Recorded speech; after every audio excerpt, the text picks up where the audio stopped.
오래전에 제가 평신도 때 섬겼던 교회에서 있었던 일입니다. 오늘 주일 예배에 설교 말씀으로 은혜를 많이 받고 이제 예배가 끝났습니다. 예배가 끝났는데 일어나려고 하는데 가방을 보니까 가방이 열려져 있었습니다. 그래서 가방이 열어져 있어 이렇게 보니까 지갑이 없어졌습니다. 순간적으로 얼마나 놀랐겠습니까? 아니 교회에서 어째 이런 일이 일어날 수 있었을까? 더구나 예배 시간에. 그래서 마음이 굉장히 복잡하고 마음이 실망스러웠습니다. 기분이 굉장히 안 좋았습니다. 누가 이런 짓을 했지? 사람들이 많으니까 누가 그런 짓을 했는지 알 수가 없는 것입니다. 그래서 제가 이제 잠시 기도를 했습니다. 하나님, 내가 11절을 제대로 안 한 것이 있나요? 아니면 감사헌금을 제대로 안 한 것이 있나요? 내가 뭐가 잘못해서 이런 일이 일어났을까요? 제 잘못 때문입니까? 네, 그런 것 같지 않았습니다. 그 잠시 후에 있는데 마음속에 이런 생각이 떠오르고 감동이 왔습니다. 이 돈을 가져간 사람이 그 돈이 꼭 필요해서 가져갔다고 생각하자. 그 돈을 가져가서 요긴하게 잘 쓴다면 그것도 좋은 일이지. 빼앗긴 것이 아니라 내가 주었다고 생각하자. 기왕 잃어버렸는데 그렇게 생각하는 것이 좋지 라고 생각을 하니까 갑자기 마음이, 이 복잡했던 마음이 가라앉고 그 다음에 마음의 평화가 찾아왔습니다. 시험을 이겼습니다. 그랬던 기억이 있습니다. 마음을 비우고 자이든 타이든 내가 손해를 보아서 남에게 도움이 됐다고 하면 그냥 마음이 기쁘고 평안한 마음이 생길 수가 있는 것입니다. 그리고 감사하게 되는 것이고 그 다음에 화가 보게 되는 것입니다. 너무 내 이익만을 생각하고 따질 때는 우리는 평안이 없고 불안해집니다. 그리고 내 이익만을 생각하면 결과적으로 남에게 피해를 주고 자기 스스로를 소용가 당한 자리에서 일어날 수가 없는 것입니다. 항상 그 자리에 있을 수밖에 없는 것입니다. 상담을 하다 보면 가끔 이런 말씀들을 하시는 분들이 있습니다. 지나간 삶을 후회하고 그리고 어떻게 보면 영적으로 회개하는 고백을 하는 것이죠. 그분들은 이런 말들을 비슷하게 하십니다. 너무 하나님 앞에 인색하고 사람 앞에서도 내가 손해보지 않으려고 하다가 오늘날 이렇게 큰 실패를 당하게 되었습니다. 작은 돈 나가지 않으려고 발발 떨다가 큰 돈이 그냥 몽땅 한꺼번에 날아갔습니다. 불가항력에 내가 어쩌지 할 수가 없었습니다. 제가 너무 어리석게 살았기 때문에 그렇습니다. 지금 실패를 하고 매우 물질적으로 어려움을 당하고 있지만 이것을 통해서 내가 너무나 많은 것을 체험을 했습니다. 야고보서 1장 15절을 보면 욕심이 잉태하여 죄를 낳고 죄가 장성하여 사망을 낳느니라, 이런 말씀인데 그 말씀이 말로 진리 중에 진리입니다. 이렇게 말씀하시는 분들이 있습니다. 그분들은 그걸 많은 걸 깨닫고 그때부터 삶의 모든 살아가는 신앙생활의 모든 양상이 달라집니다. 그때부터는 없는 가운데서도 감사하고 없는 가운데도 그저 선한 일을 하려고 하고 그러면서 그 마음의 자세를 달리하고 신앙생활을 다르게 할 때 신앙도 굉장히 성장하고 그리고 나중에는 하나님께서 크게 축복하시는 것을 보았습니다. 인간은 창조될 당시에는 이기심이 없었습니다. 왜냐하면 죄가 들어가지 않았기 때문입니다. 그래서 벌거벗어도 부끄러운 줄 몰랐어요. 죄라는 것을 몰랐기 때문에 그렇습니다. 그런데 결국 하나님의 명령을 거역하고 선악과를 따먹고 범죄함으로 인해서 그때부터 죄가 찾아왔습니다. 그리고 극단적인 이기심이 생겼습니다. 결국 우리가 죄인이기 때문에 극단적인 이기심을 이거는 피할 수가 없는 것입니다. 하와는 선악과를 따먹고 하나님께서 너 하와야 어떻게 선악과를 따먹었느냐, 너 내가 먹지 말라는 선악과를 따먹었느냐 물어보셨을 때 뭐라 그랬어요? 저 사탄이 꼬였으므로 내가 먹었습니다. 그 책임을 사탄에게 전가했어요. 또 아담에게 아담아 너는 왜 내가 그만 선악과를 따먹었느냐 라고 하나님께서 물어보셨을 때 하와가 나에게 주었으므로 먹었나이다. 당신이 나와 함께 살게 한 내 아내 하와, 그 여자가 줬기 때문에 먹었습니다. 결국은 그 책임을 아내 하와에게 전가하고 하와를 자기에게 아내로 주신 하나님께 그 책임을 전가한 것을 볼 수가 있습니다. 극단적인 이기심입니다. 결국 이 이기심이라는 것은 자기를 옹호하는 사람은 아주 자기 이기주의, 자기 중심적이 자기 생각밖에 하지 않습니다. 이기심은요, 죄 지은 사람들에게 찾아볼 수 있는 공통적인 점이라고 할 수가 있습니다.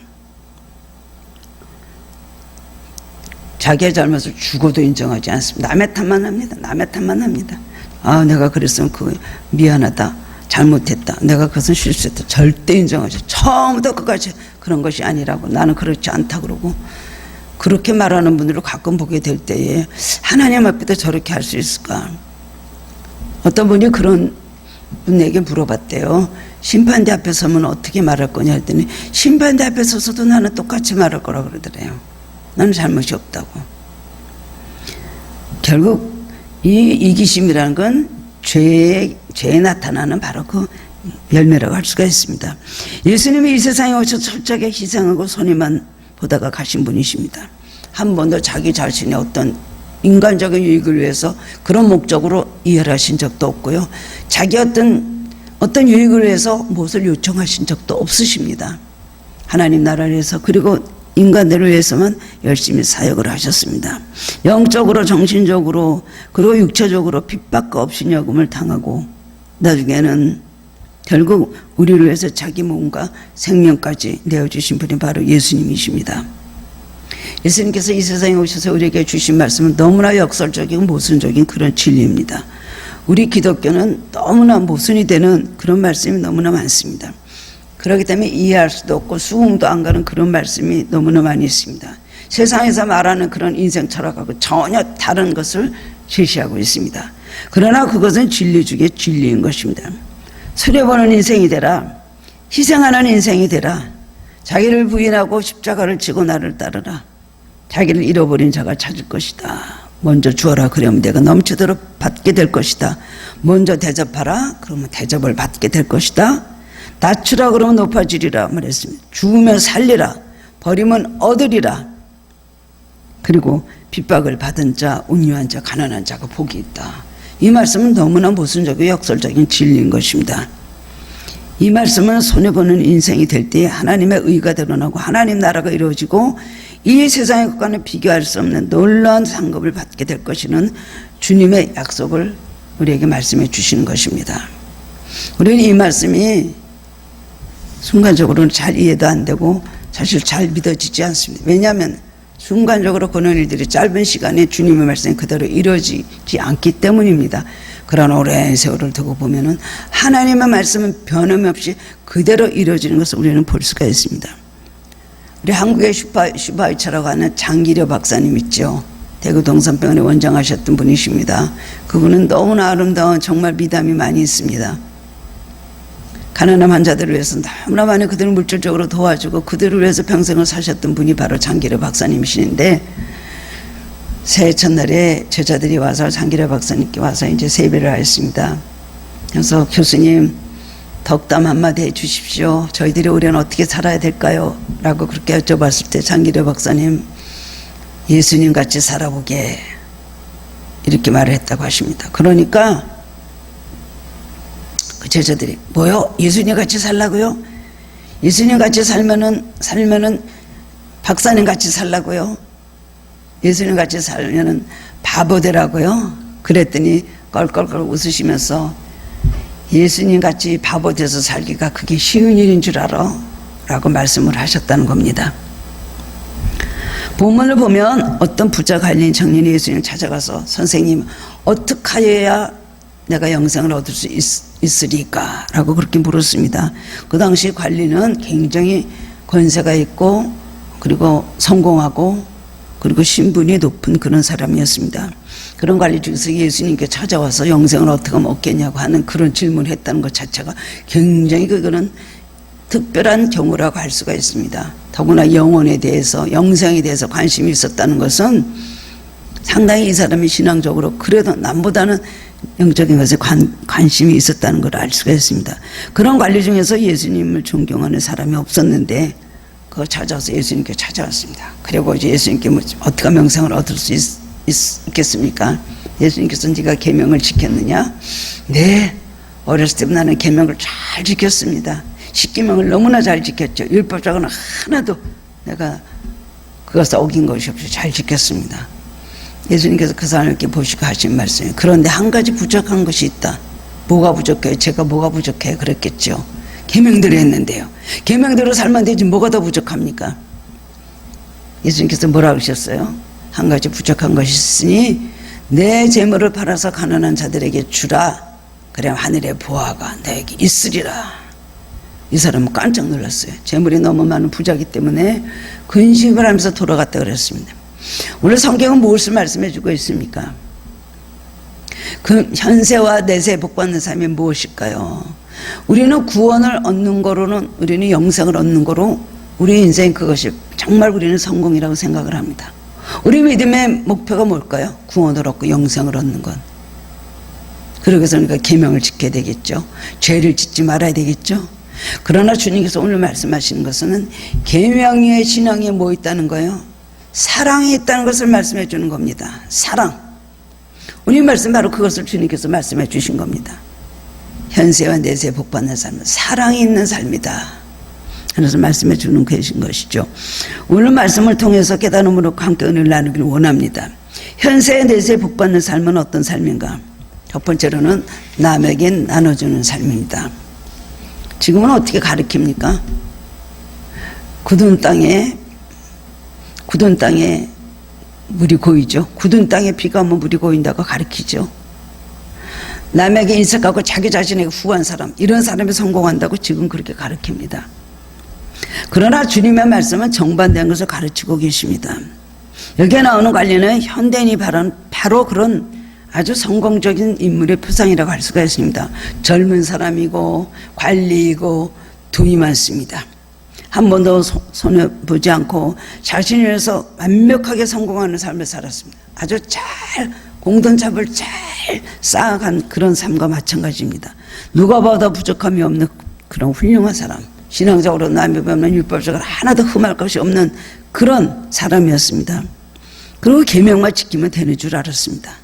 그런데 예수님께서 영생을 얻는 길을 부를 때 예수님께서는 사람들에게 나눠주는 삶을 살아라. 그것이 영생을 얻을 수 있는 길이다 라고 말씀하셨죠. 여러분, 우리가 생각하는 영생은 그렇죠, 천국문에 들어가는 것이 영생입니까? 영생이라는 것은 많은 걸 포함하고 있는 정말 생명, 영생이라는 것은 거기에 상급도 있고 보화도 있다는 것을 오늘 말씀을 통해서 우리는 깨달을 수 있지 않습니까? 생명을 얻을 때 넘치도록 얻는 것, 이것이 바로 영생을 얻을 때 넘치도록 얻는 것이, 이런 주님께서 명령하신 그것까지 행할 수 있을 때 우리는 영생을 얻는다는 것입니다. 이 사람은 칭찬을 받을 줄 알았습니다. 너무나 실망을 하였습니다. 유대인들은 부자가 가장 복받는 사람이라고 생각합니다. 가난한 사람은 죄가 많아서 하나님께 저주를 받은 사람, 복받지 못한 사람이라고 생각을 합니다. 그래서 유대인들은 아주 11조 생활에는 철저합니다.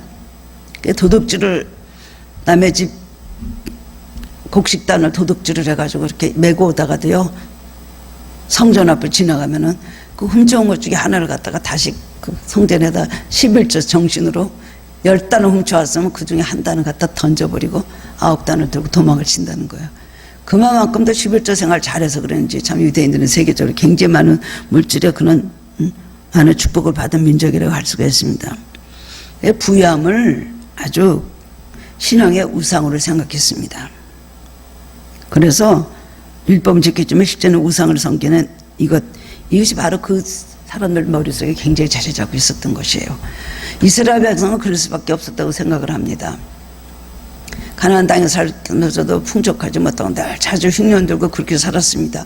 그러다 애굽으로 요셉과 그다음에 야곱과 그 모든 자식들이 애굽으로 이민을 갔죠. 70명이 이민을 가서 430년 동안 애굽에서 뭐 했습니까? 노예 생활했습니다. 노예 생활에 뭐 풍족한 삶을 살았습니까? 자기의 소유가 뭐가 있었습니까? 없었죠. 그래서 이제 바로 왕이 주는 그냥 그야말로 그 일에 대한 조그만 대가를 주는 음식을 먹고서는 자식들하고 그렇게 살았습니다. 430년을 가난 속에 살았으니 얼마나 그들이 참 좀 잘 살아보고 싶고 애굽인같이 좀 풍족하게 살고 싶은 그런 마음이 왜 없었겠습니까? 그래서 40년 동안에는 더 힘든 생활을 했죠. 광야에서 완전히 그냥 너무나 나그네 인생께 고달픈 생활을 했습니다. 물도 없었죠. 먹을 것도 없었죠. 늘 그렇게 사는 삶 속에서 항상 부유함을 굉장히 마음으로 동경을 하고 살았습니다. 이제 가나안에 들어가면 좀 잘 사는 날이 올까? 우리 집도 짓고 살고 땅도 있어서 정말 농사도 짓고 풍족하게 풍년도 뭐 그럴 것인가? 그 생각을 하고 살았습니다. 그렇게 살다 보니 이제 가나안으로 들어오니까 가나안 사람 너무 잘 살거든요. 우리 이렇게 잘 삽니다. 모든 것이 비옥한 땅에서 부족함이 없이 사니까 깜짝 놀랐어요. 그리고 이곳에서 왜 이렇게 잘 살까 하고 보니까 바알신을 섬기거든요. 자기는 조상 대대로부터 하나님을 섬기는데 이렇게 가나안을 면치 못하고 살아왔는데 이 사람들은 너무나 잘 사는 거예요. 그러니까는 우리도 바알신을 믿어야 되겠다. 바알이 복을 주는구나. 여호와가 복을 주는 것이 아니라 생각을 하고 그 다음에 바알 쪽으로 기울어서 우상 숭배하고 살았던 것이 이스라엘 역사입니다. 하나님께서 그래서 매일 많은 징계와 그 다음엔 채찍을 맞고 그 다음엔 얼마나 많은 어려움 겪고 외세 침략에서 고통을 당하고 결국은 포로 생활까지 하는 그런 비운의 역사가 바로 이스라엘 역사. 결국은 물질을 숭상했기 때문에 그렇게 된 것입니다.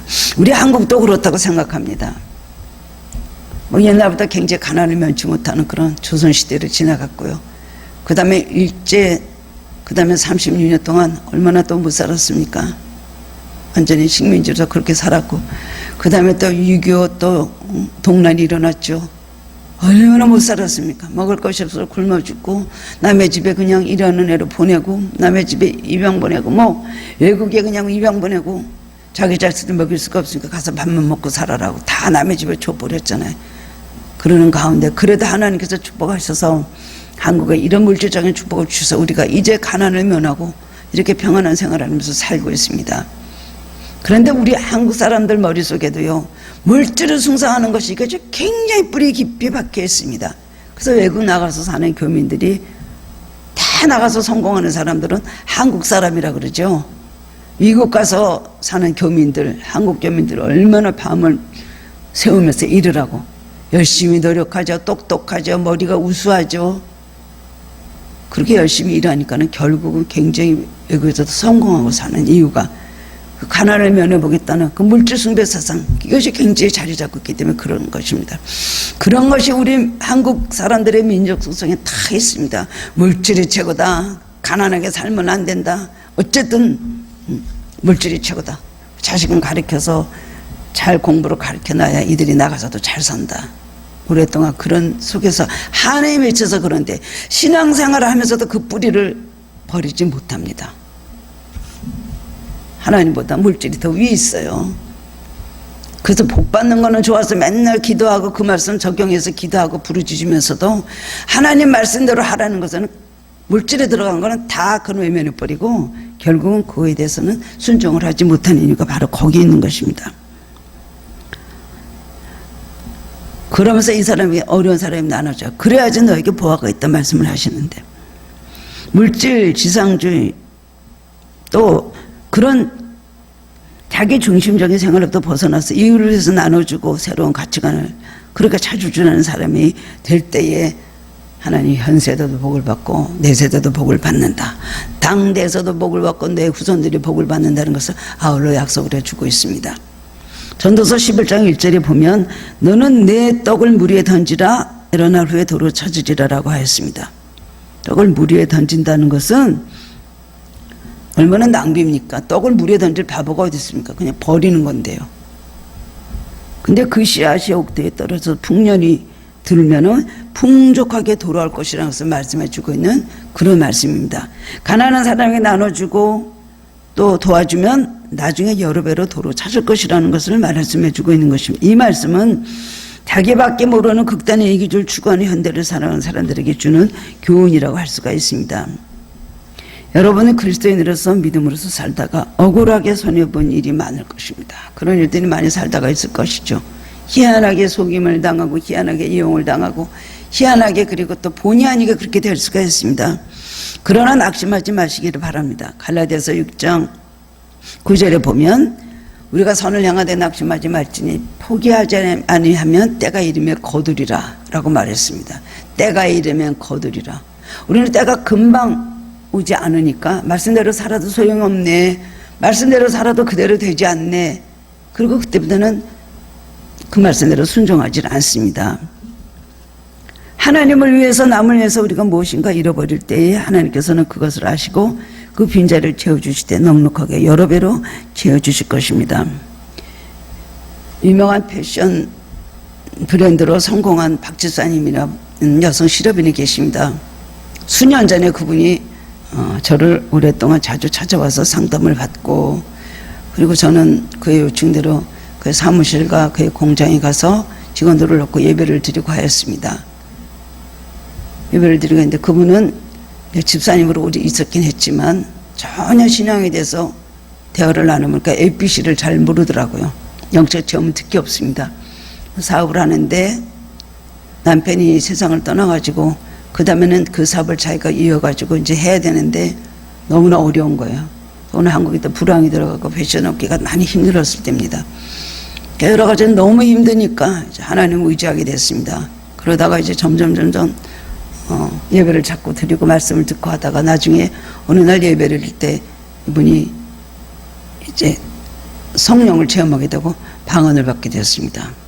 방언을 받게 되니까 그분이 너무 놀란 거예요. 그리고 굉장히 많이 그 시간에 많이 눈물을 흘리면서 회개를 하였습니다. 그러고 나서는 은혜를 받고 난 다음에 하는 말이, 나는 지금까지 잘못 살았습니다. 예수를 믿는 사람도 아니었습니다. 나밖에 모르고 그 다음에 내 인생의 최고의 목표는 돈이었습니다. 그전 이 사업도 돈만 벌려고 하고 하나님 말씀은 뒤로 외면하고 그 말씀대로 살지도 않았습니다. 정말 내가 이제 많은 것을 깨달았습니다. 가난한 사람들, 필요한 것이 있는 사람들 봐도 저는 하나도 그쪽으로 얼굴을 돌려보지도 못했습니다. 남한테 아예 관심이 없었습니다. 그렇게 말하더라고요. 그래서 이때부터 삶이 많이 달라졌어요. 굉장히 그때는 어려움 중에 있어서 이 사업을 해야 되나 말아야 되나 막 그랬는데 하나님께서 점점 번창하게 하시더니 그 사업이 잘 돼서 지금도 백화점마다 가면은 그 브랜드가 있습니다. 보면서 믿음으로 승리하셨구나라는 생각을 합니다. 근데 그 여직원들이 저한테 하는 말이, 우리 회장님이 너무 많이 달라지셨어요. 우리 회장님 너무 많이 변하셨어요. 그렇게 말하는 거 보면서 하나님께 영광 돌리는 삶을 사는구나 생각했습니다. 남을 위해서 손해보는 삶, 이것이 예수님을 닮아가는 삶인 줄 우리는 알아야 됩니다. 주님은 그런 사람에게는 돈으로 살 수 없는 가장 귀한 하늘의 부활을 주겠다고 말씀을 하셨습니다. 겨우 영혼권이나 받아서 되겠다는 것 아니죠. 이 사람이 영생이나 얻으려고 하죠. 천국 가면 영생인 줄 알았죠. 이 세상에서 계명대로 살면 천국 가서 그냥 영생 얻는 줄만 알고 있었어요. 너무나 단순하지만 그건 잘못된 신앙이라고 할 수가 있습니다. 주님 말씀에 그거로 만족하지 마라. 한 가지 너한테 부족한 것이 있다. 가지고 있는 것을 가난한 사람들이 다 팔아서 나눠줘라. 하늘에 큰 보화가 있을 것이다. 상급이 있을 것이다. 영생으로만 만족하지만 그 영생 속에 이런 축복이 있다는 것을 말씀해 주시고 그런 반열에까지 들어가라고 오늘 이 사람에게 말씀해 주신 것입니다. 그러면서 부자가 천국 가기가 낙타가 바늘구멍으로 들어가는 것도 어렵다. 부자에 대한 경고입니다. 돈만 의지하고 돈만 숭상하고 돈에만 관심 있는 사람들에게 주신 주님의 경고라고 할 수가 있습니다. 내가 땀 흘려 버는 것, 내가 가지고 있는 내 소중한 것을 남에게 나눠준다는 것은 참으로 어려운 일입니다. 그러나 우리 마음속에 성령이 계시고 성령이 우리 마음속에서 역사하시고 움직이시면 남에게 나눠줄 수 있는 넓은 사랑의 마음이 생기고 욕심이 사라지고 그리고 용기를 가지게 되는 것입니다. 남에게 베풀고 내 것을 줄 때 하나님께서는 몇 배 넘치는 하늘의 보화를 우리에게 채워주실 것입니다. 이것은 내 의지로 되는 것이 절대로 아닙니다. 우리가 성령 안에서 한다고 하면 성령이 원하시는 대로 살아요. 성령의 감동을 받고 성령이 원하시는 대로 할 때에 큰 축복을 받게 그렇게 되는 것입니다. 여러분의 성령의 감동에 사람이 되었다면은 여러분 베풀 수 있고 나눠줄 수 있는 사람이 되는 것입니다. 이것은 억지로 되는 것이 아니라 저절로 되는 것입니다. 그런 사람으로 성령을 만들어 주십니다. 두 번째로는 버릴 줄 아는 삶입니다.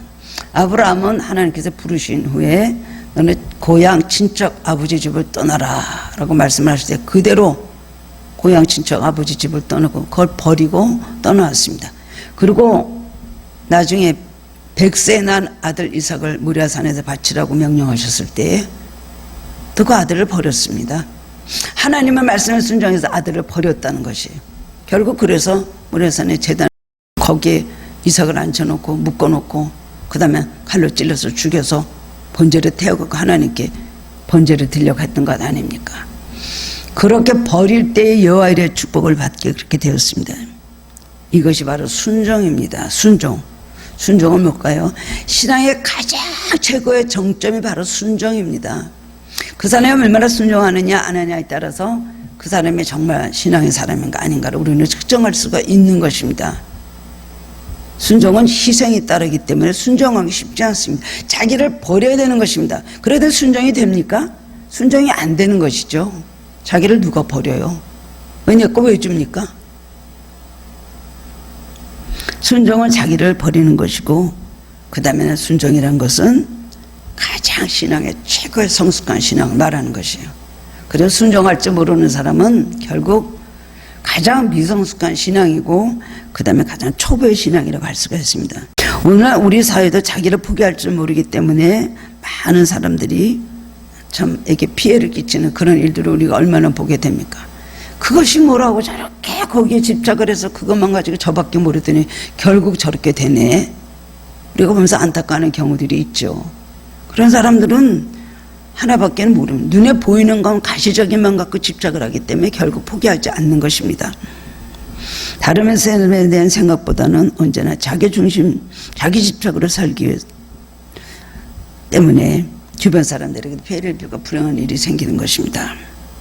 모세가 바로 궁중에서 그 다음엔 바로의 아들이 되는 것을 거기서 부귀영화를 누린 것을 포기했다 그랬습니다.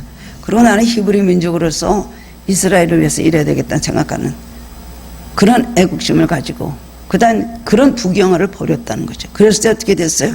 그는 이스라엘의 지도자, 그 다음에 이스라엘을 해방시키는 그런 위대한 일을 하는 사람이 되었습니다. 성 다니엘이 나병원자를 위해서 자기의 생명을 버릴 때 세상에 빛이 되었고 그 다음에 슈바이처 박사는 흑인들을 위해서 자기를 버릴 때에 결국 평화의 사도가 되었습니다. 소금은 녹아질 때 짠맛이 나는 것입니다. 소금을 우리가 야채에 뿌리든가 배추에 뿌리든가 아니면 뭐 할 때 녹아지죠. 형체가 없어져야 되는 것입니다. 소금이 녹아지면 그냥 하나 그대로 있다. 미랄도 땅에 떨어져서 죽을 때에 많은 열매를 걷는다 그랬습니다. 소금이 녹아지냐 가만히 있으면 그냥 소금. 그러면서 녹을 때 짠맛이 나는데 짠맛이 나지 않은 소금을 주님께서 뭐라고 그러셨어요? 마태복음 5장 13절에서 말씀하시기를 소금이 짠맛이 일이면 무엇으로 짜게 하리요? 밖에 버려서 사람들이 지나가다 그것은 밟힐 수밖에 없다 그랬어요. 우리가 소금인데 우리가 소금의 역할을 안 하면 우리는 밖에 버려서 밟히는 마귀가 소리를 밟아버리는 존재밖에 되지 않는다는 것이에요. 소금은 짠맛이 나야죠.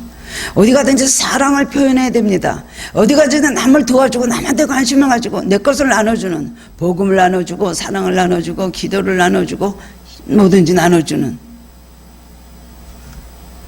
사람이 되어야 된다고 생각을 합니다. 가끔 이런 생각을 해봅니다. 우리 개신교는 기도 많이 합니다.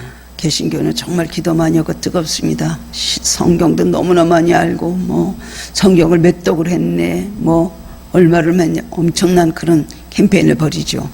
기도들을 너무 많이 합니다. 기도원이고 어떤 기도들 무릎이 닳도록 기도하는 거 한국 개신교 신자들이에요.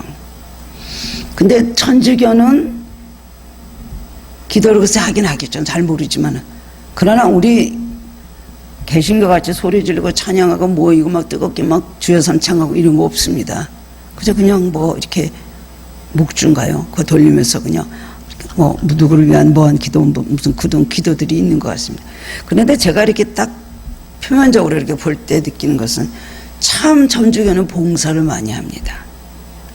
우리 개신교는 봉사하려면 잘 안 합니다. 그저 어떻게 하면 기도 많이 해서 복 받아야죠. 어떻게 하면 그냥 어떻게 모여서 우리를 위해서 일하고 그런 거죠. 남한테 얼굴 안 돌려요.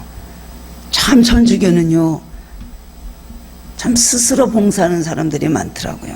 병원 봉사, 장례난 것에 가서 봉사, 그 다음에 또 뭐 이런 일 저런 일에 또 장애인들에게 가서 봉사하고요. 그 다음에 또 어려운 사람들, 병든 사람들 가서 이렇게 몸 씻어주고 간호하고 하고 그런 일들을 참 많이들 하는 것, 그것이 생활화되어 있는 분들이 많더라고요. 근데 우리는 너무 이 봉사가 없고 남을 위해서는 절대로 쓸데없는 일이라고 생각하고 절대 그쪽으로 얼굴 돌리지 않아요. 이런 걸 볼 때 참 우리가 신앙이 이게 참 잘못되어 있는 신앙이다, 이런 건 좀 고쳐야 되겠다는 생각을 하게 그렇게 됩니다. 자기를 이상 포기하지 않은 사람은 돈으로 살 수 없는 가장 가치 있는 은혜를 받습니다. 마음에 먼저 평안함이 있고 마음에 기쁨이 있습니다. 늘 마음에 믿음이 있습니다. 조금 일해도 뭐 벌벌 떨고 뭐 무슨 금방 뭐 어떻게 될 것 같지 않고 뭐 어떻게 넘어갈 것 같이 불안해서 자꾸만 일 있으면 또 망하는 게 아닌가 또 벌벌 떨지 않습니다. 그 담대함이 있는 것입니다. 이것을 깨닫지 못하고 예수를 믿는 사람들은 뭘까요? 수법 겉핥기식의 신앙생활을 하는 사람이라고 할 수가 있습니다. 외경에 토비트라는 사람이 이야기가 나오는 것을 읽었습니다. 이 사람은 아수리에 끌려가서 니느웨에 살던 이스라엘 사람이었습니다. 니느웨에 살던 사람이었어요. 근데 이 사람 하나님을 잘 섬기고 굉장히 남을 도와주는 사랑이 많은 그런 사람이었습니다. 그래서 자기 동족들이 가난한 사람이 죽으면요 가서 무덤을 만들어주고 기도를 해주고 그 사람을 장사를 지내줬습니다. 가난한 사람들이 있으면 가서 자기 것을 주고 먹을 것을 주고, 지나가던 사람이 어려운 사람이 있으면 꼭 가서 집에다 데려다가 그를 위해서 그냥 나그네들을 도왔고 그런 선한 일을 많이 했던 사람이었습니다. 늘 그렇게 남을 돕고 늘 그렇게 사랑을 전하는 그런 일을 하는데 어느 날 갑자기 지나가는데 새똥이 눈알에 딱 떨어졌는데 어째서 그랬는지 그 새똥이 눈에 떨어졌는데 그때부터 막 안질이 생기더니 결국 그쪽 눈이 완전히 안 보이게 멀어버렸어요. 얼마나 안타까운지 말할 수도 없습니다. 하던 일도 못하게 되고 이제 슬슬 앓고 있는데 그 아내가 나가서 험한 일을 하고 그 다음에는 싹군 일을 해가지고 어떻게 해서든지 이제 하여튼 밥이나 겨우 먹고 살고 그러는데 어느 날 아내하고 막 말다툼을 하였습니다. 그러니까 마음속에 딱 절망이 되면서 아내 보고 그냥 집을 나왔어요. 그러고서는 유언장을 써놓고 하나님께 기도를 합니다. 하나님, 더 이상 살 자신도 없고 자격도 없으니 나를 차라리 하나님 나라에 나를 데려가 달라고 기도를 막 하는데, 데려가 달라고 기도를 하고 있는 그에게 데려간다는 응답이 내린 것이 아니라 축복의 천사가 찾아와서 그 시간 눈이 났습니다. 그래서 나와서 그때부터 그냥 다시 활발하게 일을 하며 또 여전히 그 사랑의 마음과 지금 어려운 사람들을 많이 도와주고 살았다는 그런 유명한 토비트의 이야기가 있습니다. 해피엔딩으로 끝나는 것이에요. 우리는 우리의 손에 맞지 않게 힘나는 데까지 베풀고 나눠줄 때까지도 가야 되는 것입니다. 우리의 가진 것이 적더라도 주저하지 말고 적으면 적은 대로 남에게 선을 베풀어야 됩니다. 오히려 내가 어려울 때 남에게 베풀고 나눠주는 것은 하나님께 바치는 좋은 예물이 된다는 것을 알아야 됩니다. 도와줘야 되는데 도와주지 않을 때 어떻게 될까요? 도와줄 때 도와주지 않을 때 하나님 마음이 섭섭하십니다.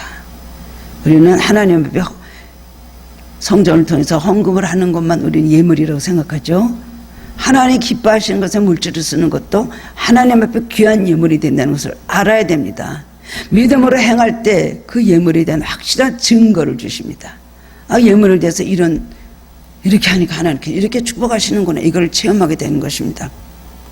제가 오래전 얘기입니다. 반포살 때 얘기인데 어떤 엄마가 있었는데 전도를 굉장히 하고 싶었습니다. 그때 전도를 참 많이 하러 다닐 때인데 전도를 하고 싶은데 그 엄마를 만나갖고 이 엄마는 보험의 사원으로 일을 하고 있는데 너무나 물질의 어려움을 당하고 있었더라고. 겉으로 보기엔 그런 줄 몰랐는데 나중에 좀 친해지고 보니까 그렇게 많은 어려움을 겪고 있더라고요.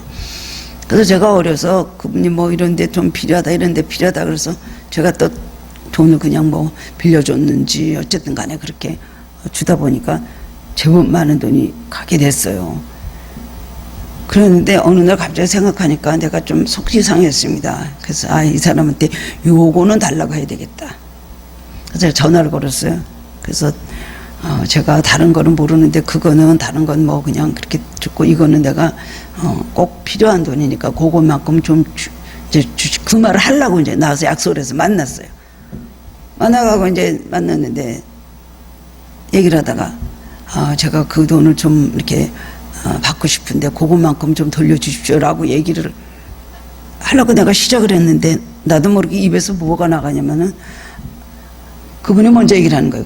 그때 제가 한 것 중에 이걸 꼭 정말 태어머니에게 돌려드려야 되는데 제가 못 드려서 너무 죄송하다고 저한테 이렇게 말을 해요. 그래서 제가 그러잖아요. 오늘 조금 말씀드리려고 왔는데 없어도 조금은 저에게 주시길 바란다. 그 말을 하려고 내가 그러는데 난 분명히 그렇게 말을 하려고 입을 떼었는데 아니요. 안 받을 거니까 그냥 쓰십시오. 이렇게 말이 나간 거예요. 내가 왜 이러지? 내 이중인격자네. 내가 받으려고 나와갖고 왜 이런 소리 하지? 그래서 다시 그러니까 아니요. 제가 돌려드려야지. 그걸 제가 그렇게 할 수는 없습니다. 마음에도 없는 소리인지 어쨌든 뭐 그럴 가능성도 없는 소리 다시 또 그렇게 얘기를 하는 거예요 그분이. 근데 내가 사실은요 제가 이거 받고 싶은데 그건 좀 돌려 이렇게 말하려고 그러면 다시 아니요 그 돈은 안 돌려주셔도 되니까 그냥 그걸 그냥 쓰세요.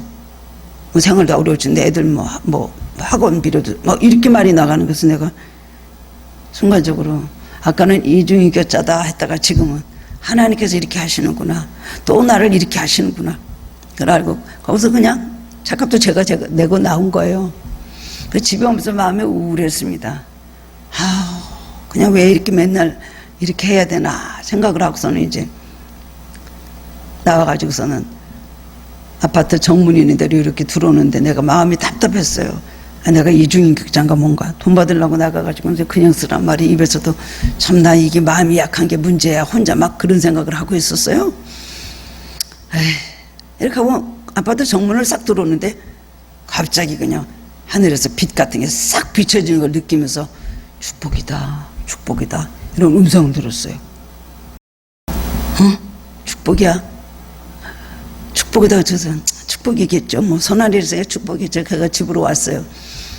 그날 저녁에 장로님이 들어오셨는데 칼에 이렇게 이렇게 옷을 이렇게 벗으면서 말이야 내가 어떤 사람이 내가 돈 받을 때가 있는데 그 회사가 망했대요. 망했는데 얼마 전에 그랬다 망했는데 망했다고 뭐 부도 났다는 소리 듣고 갔더니 뭐 그냥 사람들이 와서 막 거기는 뭐 집기 뭐 전화기까지 막 뺏어가고 난리들이에요 빚쟁이들이. 그 장로님이 이렇게 보면서 그러니까 그 사장은 없고 그 밑에 직원들이 막 이래저래 끌려다니면서 엄청 고통을 당하고 있더래요. 그래서 보면서 내가 만약에 이런 일 당하면 우리 직원들이 나를 위해서 이렇게 멱살 끌려다니면서 이렇게 이 회사를 지켜줄까? 이 생각을 하고 너무 불쌍한 마음이 들어서 뭐 먹을 거 빵도 사주고 뭐도 사주고 뭐 사주고 그러고 왔다 그러더라고요. 그냥. 근데 내가 그날 그분이 그 혜은이 엄마였어요. 지금 혜은이 엄마한테 내가 그냥 돈 받으러 나갔다 그냥 쓰시라고 얘기하고 들어온 그날 장로님 들어오더니 그 사장님이 다른 사람 건 몰라도 김 사장님 건 돈을 드리겠다 그렇게 연락이 왔대요. 그 연락 얼마 후에 그 돈을 받았다 그러더라고요. 축복이다 축복이다. 하나님께서 그 전도하면서 그 사람을 그냥 너무나 생활이 어렵고 남편이 하고 이혼하고 딸새 때리고 굉장히 고생하시는 분이었는데 그분을 도와주라고 그랬구나 그런 생각을 하고 그랬던 기억들 이런 기억들은 이런 체험들은 참 많이 있습니다. 여러분 하나님의 약속은 믿으시기 바랍니다. 눈에 보이는 것만 막 그냥 인색하게 하지 마시고요. 성령의 감동 따라 여러분 행하고 성령 하나님을 감동시키면 여러분 모든 일이 되는 걸 믿으시기 바랍니다. 마지막 세 번째는 현세와 내세 반드시 보상이 따릅니다. 이렇게 사는 사람들에게 하나님 큰 축복이 있습니다. 본문 29절 말씀 보면 하나님의 나라를 위하여 집이나 아내나 형제나 부모나 자녀를 버린 자는 현세에 있어서 여러 배를 받고 내세에 영생을 받지 못할 자가 없느니라고 하셨습니다. 하나님은 그의 나라를 위해서 자기를 버릴 줄 아는 사람에게는 그 희생을 기억하시고 현세에서뿐 아니라 내세에서도 가장 귀한 것으로 갚아주시겠다고 약속하십니다. 주를 위해서 자기의 것을 버릴 줄 아는 사람은 그의 마음속에 남이 갖지 못하는 평안과 기쁨과 행복이 또 그런 마음을 이미 축복으로 받았습니다. 그리고 그 축복을 앞으로도 계속해서 이어진다는 것을 여러분 믿으시기 바랍니다. 예수님께서 광야에 모여서 말씀 전하실 때 많은 사람들이 먹을 것이 없어가지고 해가 저무는데 배고파 굶주리고 있었습니다. 제자들이 예수님께서 말합니다. 이 빈들이고 날은 저물었는데 이 사람들을 어떻게 하면 좋겠습니까? 그러면서 그러니까 예수님께서 너희가 먹을 것을 주어라 말씀을 하시니까 빌립이 막 계산을 해보더니 주님, 선생님 200다네리온이나 돈이 필요합니다. 200다네리온 음식을 사다가 줘야 되겠습니다. 예수님께서 들은 척도 안 하시죠. 너희가 무엇이 있느냐. 그 다음엔 보리떡 5개 물고기 2마리인 어떤 소년이 도시락을 쌓은 것을 내놨어요. 예수님께서 그거를 받으시고 하나를 우러러 들고 그 다음엔 축사하시고 떼어서 앉은 사람들에게 나눠줬는데 남자만 5,000명, 어린아이 여자 다 모여 15,000명이나 되는 거의 그런 숫자입니다. 그런 사람들을 물고기 2마리와 그 다음엔 보리떡 5개로 드릴 때 5,000명이 12강줄이 남는 역사가 일어났잖아요. 주님이 기뻐하시고 주님께서 오늘 우리에게 말씀, 너희에게 무엇이 있느냐? 이것이 있습니다. 아무것도 없는 거라도 보잘것없는 거 조금밖에 없는 거라도 주님께 드릴 때 주님 손에 그 물질이 드려지면 주님께서 기뻐 받으시면 놀랄 만큼의 기적이 일어난다는 것을 믿으시기 바랍니다. 그걸 모르고 그대로 향하지 않기 때문에 여러분 축복을 못 받습니다. 하나를 잃어버린다고 생각하죠. 하나님 기뻐하시는 것에 하나님 여러분이 심으시면은 어떻게 됩니까? 뭐예요? 30배, 60배, 100배 주신다고 주님께서 약속하시잖아요. 이런 축복의 놓치지 마시기를 바랍니다. 이런 일들이 너무나 많이 있어. 선한 일을 하고 하나님 앞에 함으로 인해 축복받는 일들이 얼마나 많이 있는지 모릅니다. 하나님 앞에 마음의 감동하면서 드리고 여러분 사람들에게 베풀 때에 물질 나가는 거 막아주시죠. 하나님께서 또 막혀있는 것도 열어주시죠. 그 다음에 꼬여있던 것들이 풀어주시죠. 형통이 환난 날에 보장받는 은혜가 있는 것을 여러분 믿으시기 바랍니다. 믿고 행할 때 그대로 여러분에게 체험을 허락해 주실 것입니다. 자기 혼자 배불리는 것을 포기하고 남에게 나눠줄 줄 아는 사람은 하나님께서 그들의 삶 배불리 먹으시고 그리고 놀라운 축복, 기적을 베풀어 주신다는 것을 반드시 여러분 기억하시기 바랍니다. 그렇기 때문에 그건 손해가 아닙니다. 내 손해요. 내 손에 있을 때는 손해나요.